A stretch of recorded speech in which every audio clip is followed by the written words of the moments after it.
teman-teman segan untuk bikin album religi karena saya nggak Muslim gitu kan.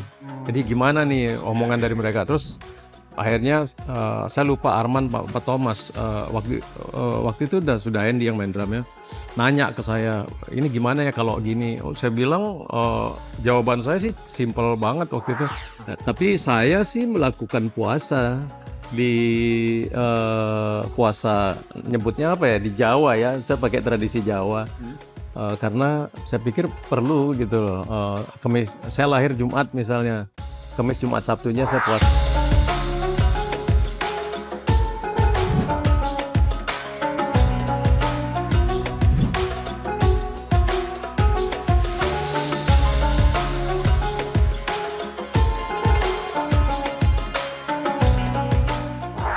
Nah, kita apa di Gigi itu aku ngeliat gini Mas Bujana itu apa namanya, kita pernah lihat ada project sendiri lah, artinya bikin musik, bikin lagu. Mas Arman juga kita lihat punya project sendiri. Sebetulnya kalau di Gigi itu memang apa namanya diatur gak sih Mas? Atau memang dibebaskan? Nggak pernah ada perjanjian bahwa nggak boleh bikin project sendiri. Jadi cuman memang dari awal saya yang duluan bikin solo project. Mas Bujana dulu. Ya dari album solo saya keluar pertama 97. Tapi saya nampilin lagu-lagu instrumental saya yang dari sebelum Gigi, yang belum saya rekam 97 karena saya punya duit dari Gigi. Saya sewa studio gitu. Tapi yang menyebabkan saya bisa rekaman ya Gigi juga. Dan saya akhirnya diterima misalnya di label album solo saya instrumental kan nggak ada nyanyi. Ya pasti karena nama Gigi. Jadi itu saling ini ya, saling ngebawa gitu. Jadi akhirnya semua punya. Sekarang misalnya Hendy punya grup, Arman punya solo project, Thomas bikin juga. Ya itu banyak karena kita memang grup ini kan bukan leader, kita kan leadernya bareng kan. Jadi istilahnya ide-ide yang sendiri yang tidak kepake, yang atau mau ditumpahkan sendiri di album solo. Gitu. Ya aku ngeliat juga kayak Mas Bujana apa bikin project sama Bang Adio Irama ya? Oh iya pernah. Yang terakhir itu kemarin. Oh, itu terakhir Mas. Ya banyak saya melakukan kolaborasi kayaknya pada saat pandemi itu banyak dengan penyanyi-penyanyi muda atau sebelum-sebelumnya saya rekaman di Amerika kebanyakan seperti itu. Iya ya, aku baca juga memang Mas Bujana pernah juga tuh ke apa namanya ke Amerika ya. Itu aku mau nanya, ke Amerika itu tujuannya memang ingin kolaborasi dengan musisi di sana atau memang ada target lain tuh? Jadi seperti saya ceritain di awal, waktu SMP SMA saya senang musik, saya cita-citanya sekolah musik di Amerika. Nah, ketika udah lulus SMA, saya main di Jakarta. Beberapa kali saya dapat kesempatan untuk ke sana, untuk untuk entah tinggal entah apalah gitu.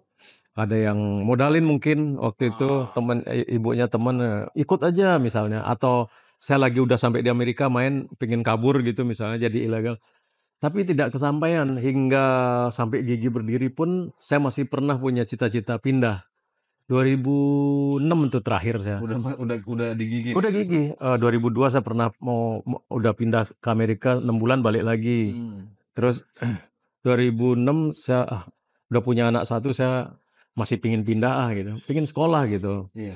Akhirnya 2007 itu saya udah nggak kepengen karena saya pikir nggak ada yang lebih indah dari Indonesia lah. Mau sekarang orang bilang kabur aja, buat saya sih enggak. Kalau saya enggak gitu, karena enggak misalnya gitu. Ya itu ya silakan beda-beda kan. Saya udah ngerasain berapa tahun proses untuk pergi. Ternyata enggak deh. Indonesia paling sesusah-susahnya Indonesia, mendingan di Indonesia. Buat saya ya, mungkin beda-beda setiap orang. Dan tadi ngomongin rekaman di Amerika. Ya itulah sekolah saya jadinya. Ketika saya punya uang, saya pengen bikin album buat kepuasan saya dan pelajaran saya. Belajar saya adalah album rekaman dengan musisi-musisi yang saya idolain dari dulu. Dan kesampaian saya rekaman live dengan mereka dalam sehari. Setiap proses rekaman itu adalah ilmu.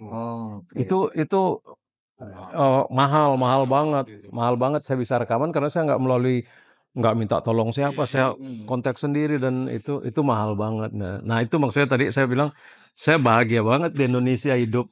Saya bisa dulu ada orang bilang pingin ke luar negeri biar sekolah gratis anaknya gitu kan. Saya nyekolahin anak bisa di sini, liburan tiap tahun bisa ke luar negeri dan berapa kali liburan jadi hidup jauh lebih enak buat saya. Kalau kalau mungkin yang pengen keluar sekarang mungkin karena kesulitan di sini mungkin ya, gitu. Jadi harusnya ya pada masa-masa yang harus menentukan ya pilihlah jalan masing-masing itu. Betul. Gitu. Nah ini Mas, program ini kan kita bicara soal apa namanya toleransi dan Ya. keberagaman ya. Aku ada beberapa pertanyaan aku sama Fahmi nanti. Ya. Tapi mungkin pertanyaan yang pertama di Gigi itu kan Mas Bujana mungkin satu-satunya personil yang bukan beragama Islam.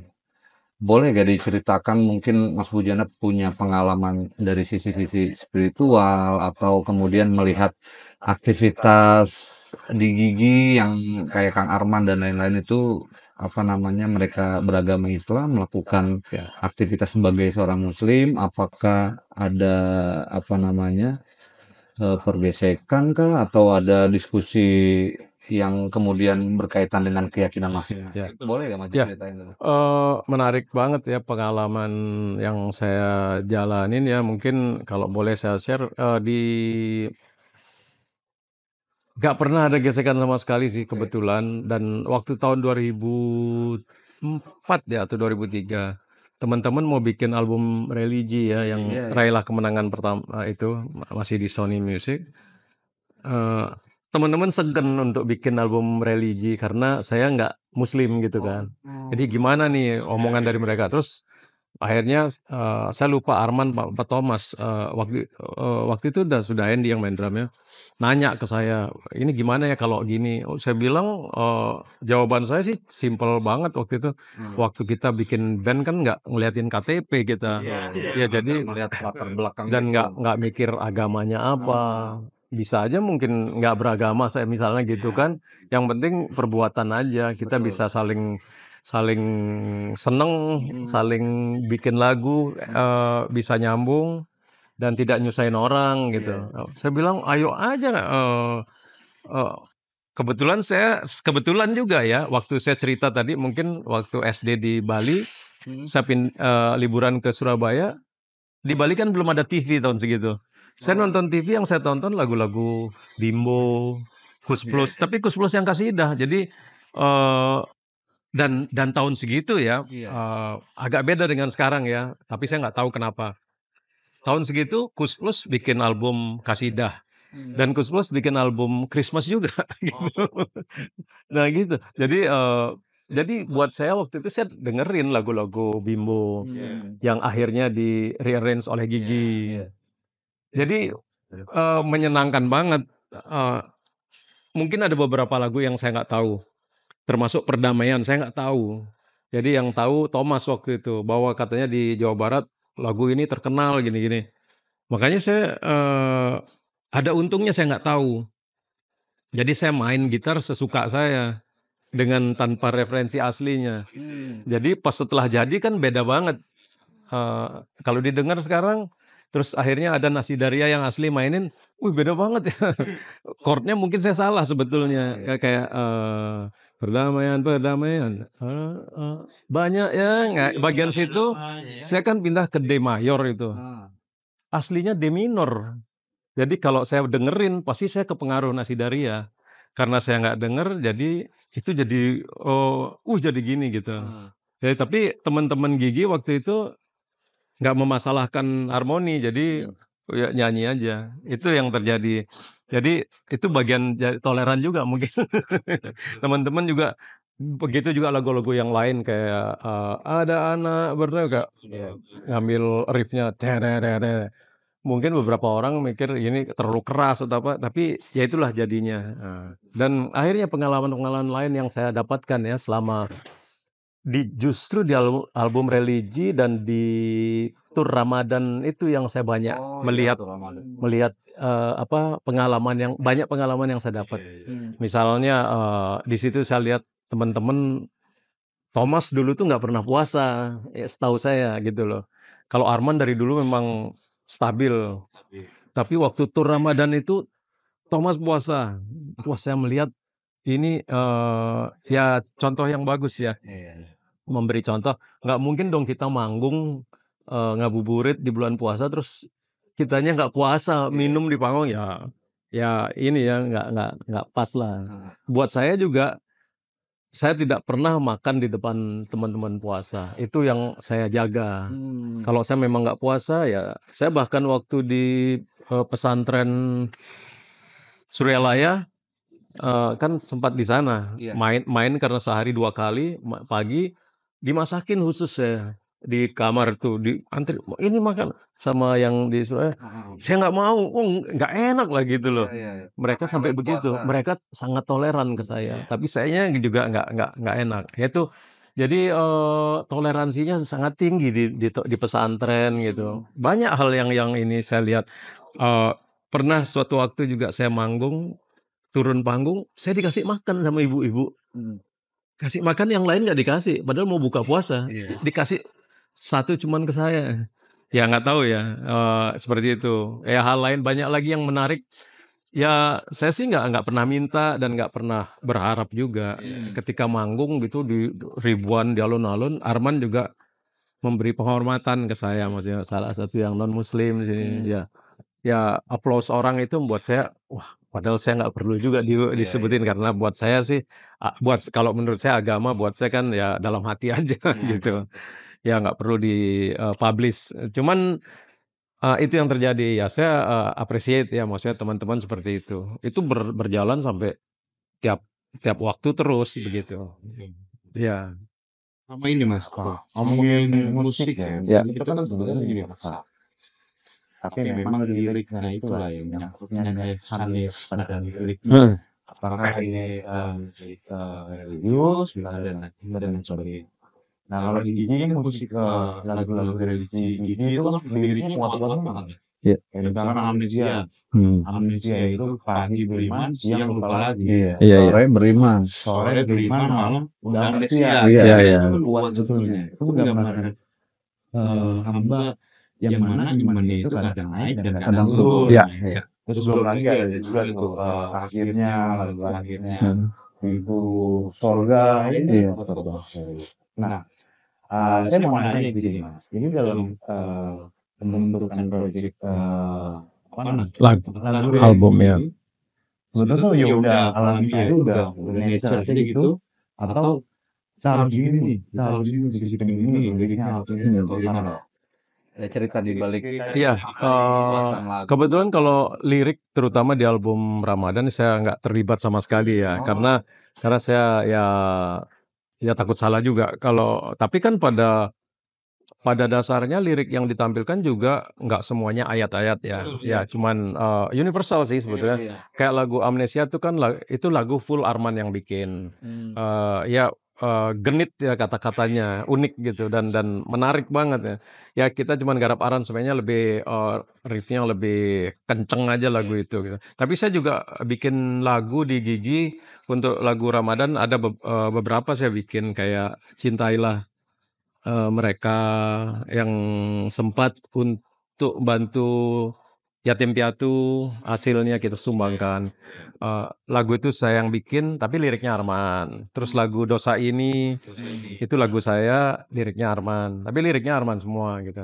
Terus di luar Gigi pun saya juga, mungkin 2 tahun lalu ya, saya bikin single juga, Lillahi Ta'ala itu. Yang nyanyi Astrid Bazar, itu lagu saya. Jadi bikin single buat religi. Tapi liriknya waktu itu Mas Lemi yang bikin. Lemi sama Ayah Astrid lah gitu. Ya tapi lagu ya dari saya gitu. Ya seperti itu prosesnya. Ya proses-proses penggarapan sih semuanya ngalir aja sih. Ngalir aja lirik. Ada juga lagunya Thomas yang liriknya Thomas juga ya disesuaikan dengan mood dia aja bikin gitu. Kalau nggak salah Mas Bujana juga ada project solo juga ya Mas. Akan terlibat project untuk lagu buat lagu Christmas. Oh iya, iya. Terus ada juga Buddha ya.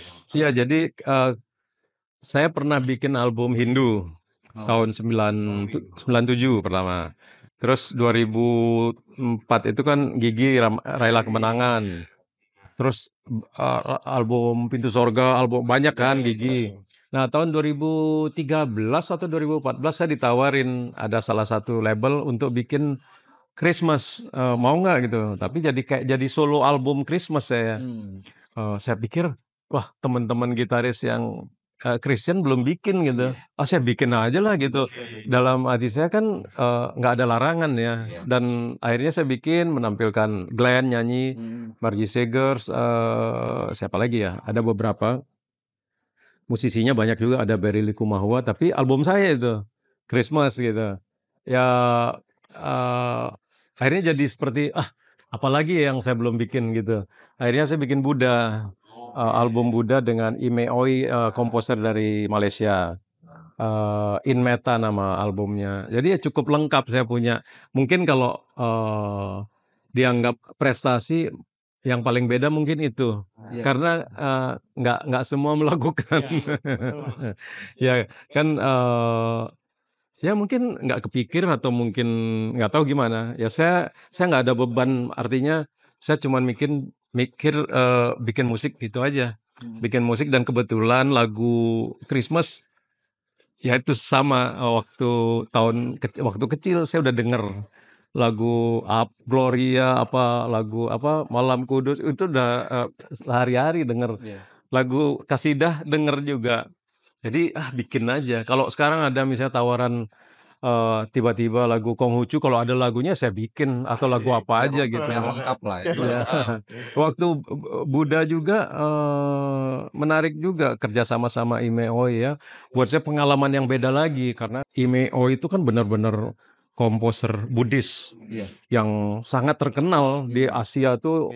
Kayaknya lagu-lagu dia selalu kedengeran di mana-mana. Akhirnya entah ngajak saya, kita yang ngajak, lupa saya. Pokoknya jadi satu kolaborasi sangat buat saya sesuatu banget itu. Karena ternyata dari sekian anggap aja penggemar ya. Beda-beda yang ketemu saya. Ada yang saya suka album solo yang gitarku. Ada yang suka Nusa Damai. Beda-beda seleranya. Ada yang senang Mandini misalnya. Ada juga, wah saya paling senang album In Meta. Itu ada berapa orang. Dan saya yakin dia bukan orang Buddha. Unik juga gitu loh. Ternyata secara ya pasti ya psikologis musik itu sangat mempengaruhi jiwa. Mungkin dia mendengarkan itu, termasuk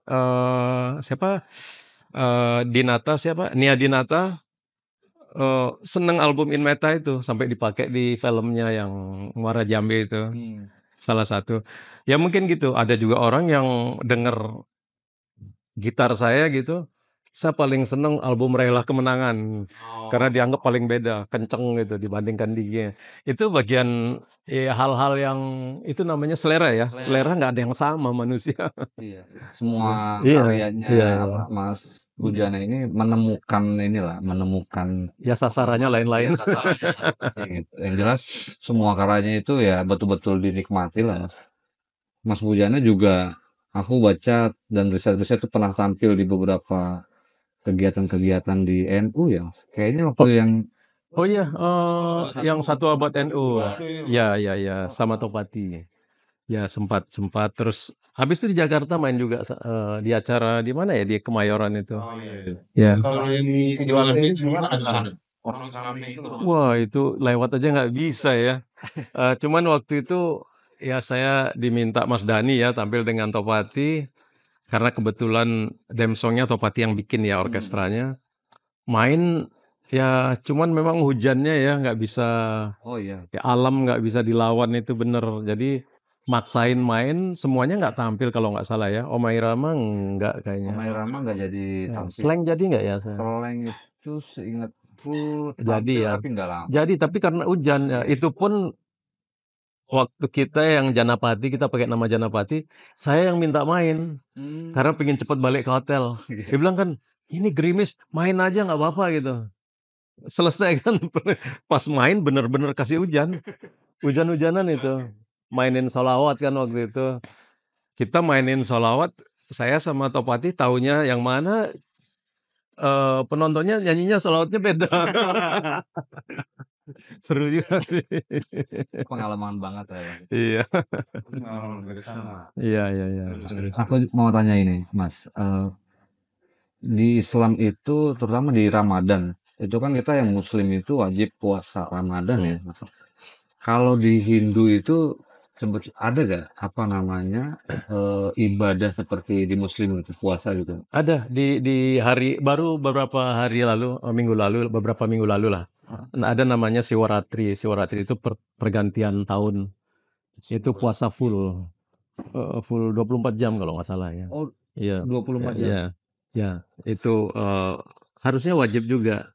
Nah, tapi saya sih melakukan puasa di puasa nyebutnya apa ya di Jawa ya. Saya pakai tradisi Jawa. Karena saya pikir perlu gitu loh. Saya lahir Jumat misalnya, Kamis, Jumat, Sabtunya saya puasa, tapi sebulan sekali. Tapi tiap hari, Kamis, Jumat, Sabtu. Apa mempuasakan hari lahir? Ya menjalani gitu.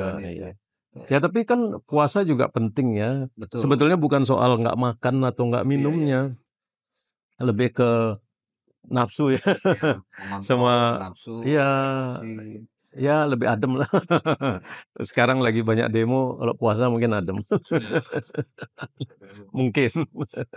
Yang demo-demo kayaknya nggak tahu, kayaknya nggak puasa itu. Berarti ada ya Mas ya, untuk Ada. namanya Ya. pergantian waktu ya. Ya, tapi orang-orang tua kan melakukan itu pasti.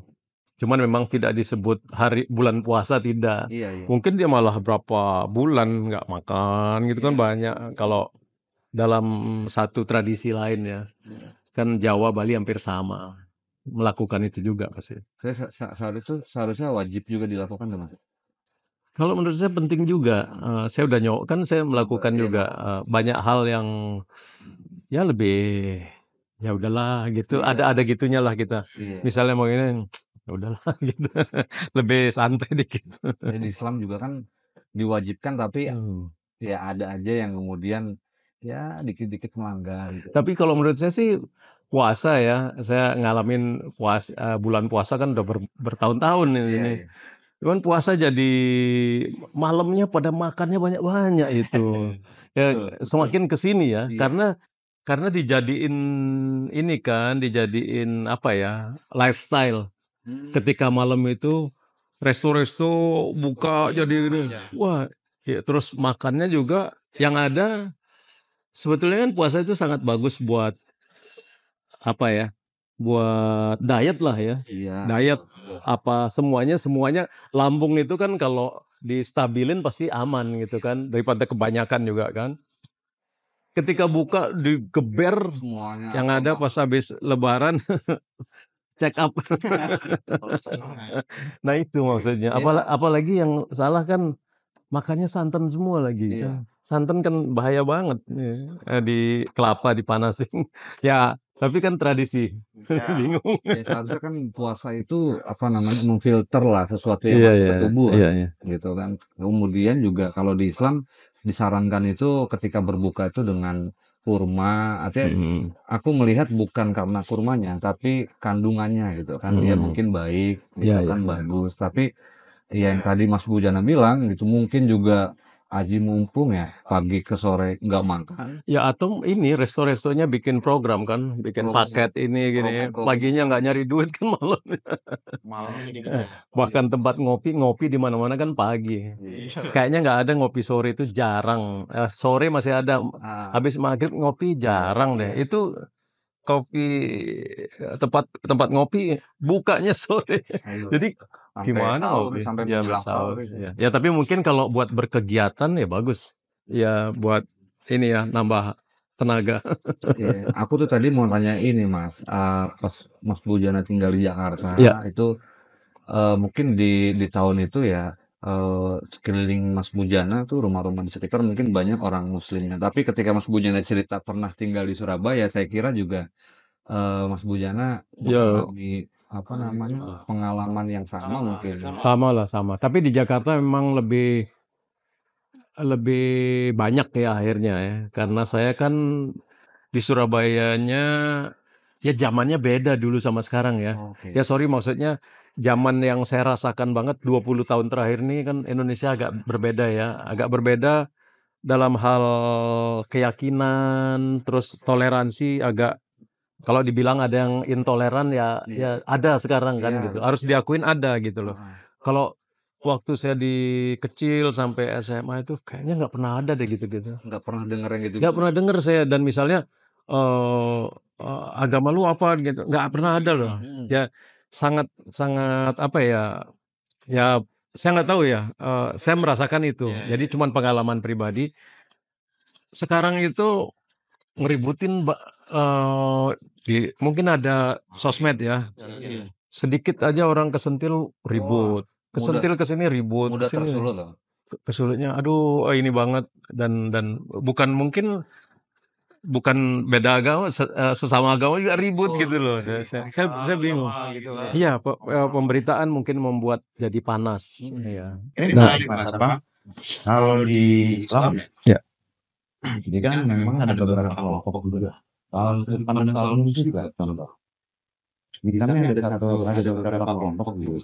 Satu kelompok yang mengatakan bahwasanya musik ini Haram ya. Haram. kalau di Hindu sendiri itu ada ya? Wah kalau di Indo nggak pernah ada deh kayaknya, setahu saya karena ya kitabnya tua ya, belum ada gitar di dalam kitab itu. Mungkin ya, saya nggak paham. Saya nggak pernah baca juga Weda secara lengkap, tapi yakin saya nggak ada disebutkan gitar pakai distorsi nggak boleh nggak ada pasti. Zaman itu belum ada gitar. Dari sana pasti ditulis kalau misalnya Hindu, mereka patokannya ke India pasti sitar gitu kan, atau Hindu di Bali gamelan gitu lah. Kalau saya kan, saya jujur aja saya yang saya jalanin adalah tradisi leluhur saya. Oke. Menurut saya mungkin belum tentu agama itu. Itu adalah tradisi Bali yang dari Jawa. Iya, iya. Akhirnya dimerekin Hindu Bali. Karena dulu kan tahun 50 ke 60 Presiden Soekarno ya menentukan harus ada 4 agama dulunya ya. Harus didaftarkan ya jadinya nama Hindu Bali. Tapi yang saya jalanin kalau Hindu adalah misalnya ngikutin Weda. Ya kayak India jadinya kan. Nah, ya saya ngelakuin apa yang leluhur saya tinggalkan itu aja yang saya jalanin. Simple banget sih sebenarnya. Tradisi, kebudayaan, Iya. adat yang Iya, itu aja. leluhur Iya. itu. Ya sebetulnya di Muslim juga kayak misalkan ketika Islam masuk di Indonesia juga dulu di zaman Wali Songo misalnya, itu kan pakai alat musik juga tuh mas dakwahnya sih, gitu. Artinya media dakwahnya. Nggak tahu kalau dalam kitab suci agama Islam di Al-Quran apakah disinggung soal musik, tapi pernah ulama Muslim di Indonesia itu menggunakan alat musik sebagai media dakwah gitu. Itu kan sebetulnya Iya. menarik. Tapi fenomena hari ini terjadi ada sekelompok di agama Islam yang Iya. justru malah Ya mungkin itu yang saya bilang tadi bahwa pendapat tuh semakin pinter kan semuanya, semakin pinter jadi semuanya berbeda jadinya. iya Ya mungkin bukan hanya di Islam, iya di Hindu pun sama. Di Bali misalnya ada yang agak rasa India Hindunya, ada mereka berdebat karena semuanya semakin infonya gampang kan, jadi Google dapat pinter semuanya jadi. Tapi mungkin itu proses ya, proses untuk mudah-mudahan jadi keharmonisan ya. betul. Ya kalau ngomongin musik haram misalnya, kalau saya sih ya saya main musik ya semoga tidak mengganggu aja gitu aja. Untuk menghibur. Ya makanya saya juga saya ada podcast kan, saya sempat interview Bang Haji Omai Rama juga ya, dia sempat kolaborasi juga ya, Bang Haji juga masih main gitar gitu kan, terus Sakti Ceylon Seven. Iya. Saya sempat bahas soal, tapi saya juga nggak mau terlalu dalam ngomongin musik haram atau musik karena saya nggak berani, bukan wilayah saya. Cuman saya cuma nanya waktu interview dia, main gitar nggak apa-apa nih? Nggak apa-apa, nyanyi aja. Udah gitu aja. Saya nggak nanya soal haram ya. Nah, program kita Mata Hati TV ini juga di program Telaga toleransi tentang toleransi dan beragama juga memang tujuannya ke sana mas. Kita tidak mencari pertentangan, perbedaan yang tajam Iya, untuk betul. diperdebatkan, tetapi kita ingin menyuguhkan kepada khususnya ke penonton Mata Hati TV itu bahwa kita itu hidup di Indonesia beragam agama, beragam budaya, suku, tapi bisa hidup Harmoni. rukun, harmoni gitu kan, bahkan bisa membuat sesuatu Iya.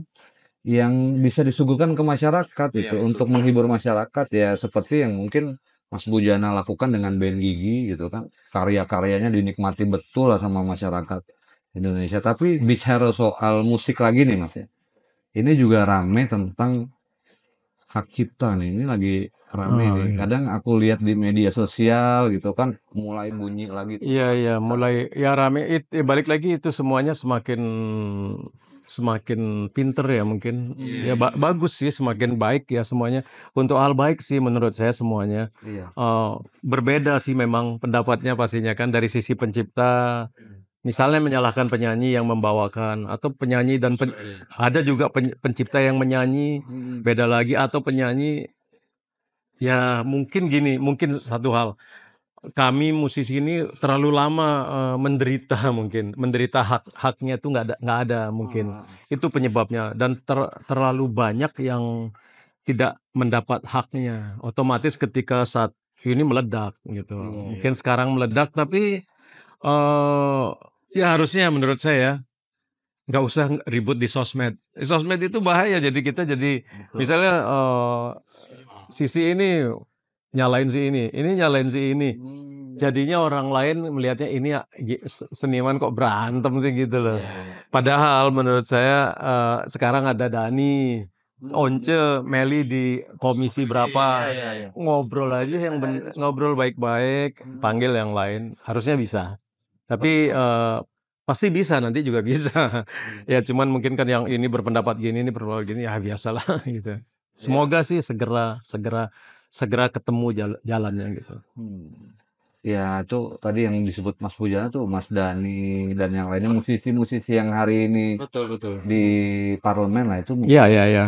menjadi satu kekuatan yang bisa yang bisa dikonsolidasi, dielaborasi lah gitu kan, sehingga keributan di media sosial itu bisa bisa diurai, bisa diselesaikan di jalur parlemen lah kira-kira begitu. Iya, iya. Pasti mau ini Mas.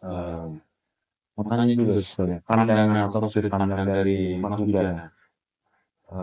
Di mana ada depannya ada akan bagaimana kira-kira. Apakah musik akan tetap menjadi apa ya media atau sarana penyampaian pesan perdamaian, penyampaian pesan kesejukan bagi para pendengar lepas itu cerita tentang religi dan lain sebagainya. Aku pengen melihat sudut pandang Mas Bujana seperti soal keragaman di Indonesia. Tadi Mas Bujana saya bilang ya udahlah saya senang dengan Indonesia keberagamannya dan lain sebagainya belum jauh-jauh.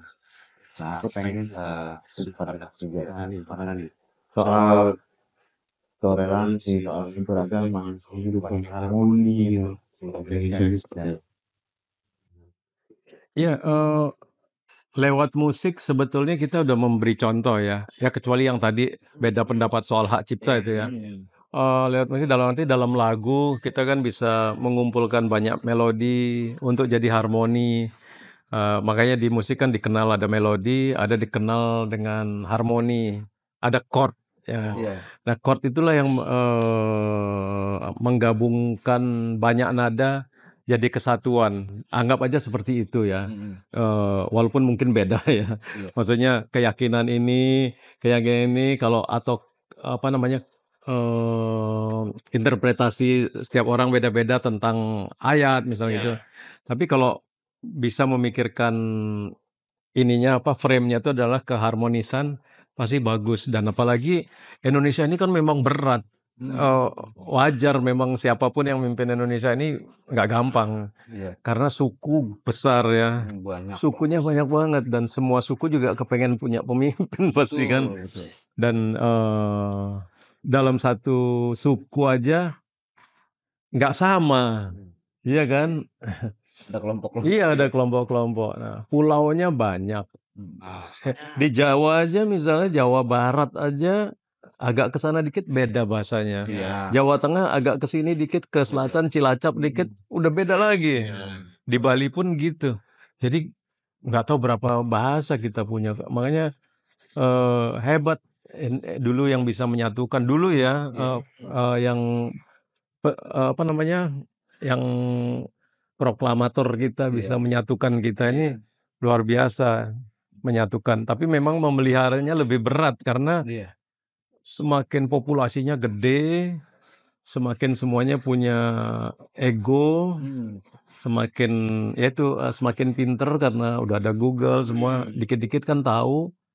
Jadi banyaklah muncul yang unik-unik ya kan beragam jadinya kita. Ya kita lihat aja sekarang tayangan gitu. Besok ada viral ini, besok ini lagi, ini siapa sih gitu. Ya itu, ya, tapi itu bagian dari kekayaan kita loh. Mungkin di negara lain belum tentu loh. Belum tentu negara, kalau kita misalnya mikir dulu ya waktu zaman apa kampret sama apa dulu cebong rame itu kan awalnya kita ribut kan. Awalnya kita masuk dunia apa ya jadi ikut-ikutan politik, keluarga ribut, temen itu kan. Tapi ketika Amerika pilpres lah lebih parah loh dari kita. Padahal dia cuman satu benua. Ya satu, maksudnya pulaunya nggak mencar kan. Sukunya ada sih mungkin. Ya tapi nggak banyak kan. Pendatang suku Amazon aja paling. Ributnya lebih parah loh. Sampai apa ya dramanya lebih gila. Lebih parah kalau dibilang kayak nggak ada pemimpin lain aja sana kan. Ya di sini masih mending loh. Jadi hebat Indonesia itu. Saya tetap orang bilang apapun Indonesia jauh lebih hebat. Jauh lebih hebat dan kaya, belum kekayaannya. Kaya banget. Nah, cuman ya itu ya mudah-mudahan kekayaannya nggak dihabisin per orang. Bisa dikelola untuk kesejahteraan. Iya. Iya, itu. Maksudnya gini, kita punya ya generasi-generasi baru yang di parlemen. Semoga memikirkan negeri ini untuk kebersamaan ya gitu. Ya dikurangin lah orang-orang yang apa ya semena-mena yang di jalan pakai tonot itu dihilangin. Kawal-kawal itu lagi. Ya gitu. Enggak sama sekali. Saya udah dari dulu udah enggak mau. Kalau mau kita siap jadi timnya ini. Enggak, jangan mau jadi tim. Karena pasti enggak bagus saya. Mas, mungkin terakhir ya. Ini terakhir kita minta ini dong pesan dari statement atau pesan lah dari Mas Bujana khususnya untuk pemirsa Mata Hati TV, pesan tentang nilai-nilai sesuai dengan program kita gitu. Nilai-nilai toleransi, tentang keberagaman, apa yang harus kita rawat, kita jaga kira-kira. Gitu. Ya Mata Hati. Oh, saya ada lagu Mata Hati juga. Dia single saya. Kalau Enggak ada di dinyanyiin boleh juga. Gini apa untuk Mata Hati TV toleransi itu nggak perlu dibuat-buat, udah dari dulu kita udah toleran gitu. Indonesia itu sangat toleran, makanya beragam diciptain dan tinggal melihara itu aja. Dan kita pun di dalam rumah walaupun bersaudara nggak sama ininya kan, bukan masalah agama ya.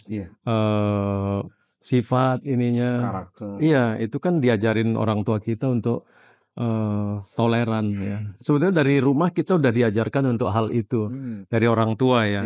Ya tinggal kita memelihara dan rajin-rajin apa namanya jangan melihat diri kita aja, melihat orang lain juga gitu. Karena hal itu penting banget. Kalau misalnya kita mau ngapain, kalau mau ngapain orang gitu, kalau kita digituin gimana kan, itu bagian dari hubungan manusia dan manusia. Kan sama di Muslim ada juga kan hubungan manusia dan manusia, hubungan manusia dan Tuhan ya kan. Ya hampir saya rasa semua agama mengajarkan hal yang baik. Nggak mungkin dalam kitabnya ngajarin jelek, mana ada yang mau kan gitu. Ya kalau misalnya ada yang kepleset ya tinggal benerin. Itu kan mending dibenerin aja. Semoga ya kedepannya generasi-generasi berikutnya semakin baik ya, dan ya toleran pastilah gitu. Harmoni, menjaga harmoni itu penting banget untuk dari keluarga ke masyarakat dan negara tentunya semuanya. Jadi semua agama itu sama-sama mengajarkan kebenaran. Ya pastinya. kebaikan. Ya. Kalau kita nih sama-sama Mas, sama-sama memelihara kumis Mas. Oh gitu. Oh iya, trio ya. Trio kumis. Habis ini harus potong bareng, diabadikan. Oke. Terima kasih banyak. Boleh kasih tepuk tangan dulu dong buat Mas Bujan. Makasih banyak, makasih. Banyak kisah bermula di sini, dari mengisi energi hingga mengistirahatkan diri, dari kekilafan hingga ke arah perbaikan. Terima kasih telah mengawal, terima kasih telah mengingatkan. Ini tanda kasih yang menghidupkan Pertamina, karena Pertamina ada untuk kita. Di Ramadan ini, dengan kerendahan hati, ayo kita jalan lagi.